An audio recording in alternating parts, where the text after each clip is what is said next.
synthetic marijuana and the real impact it has on the brain, some of the challenges that we have.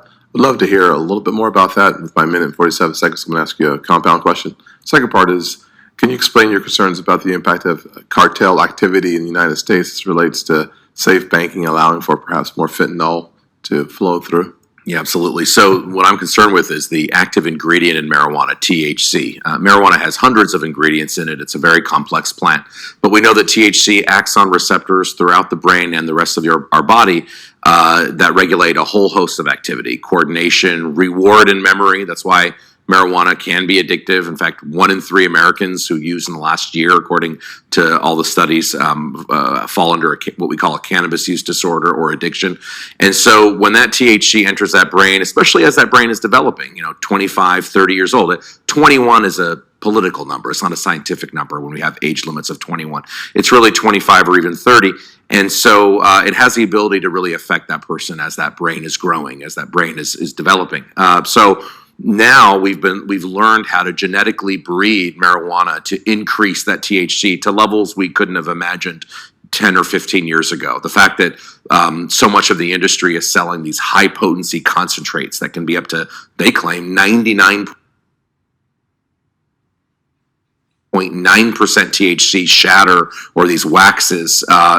These are products that did not exist before this industry started. It's really interesting. Not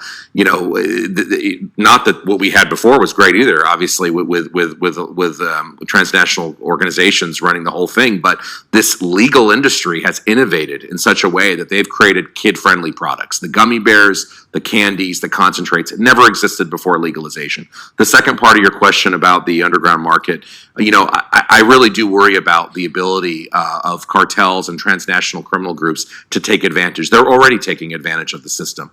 Illegal marijuana markets have grown in legal states, not shrunken.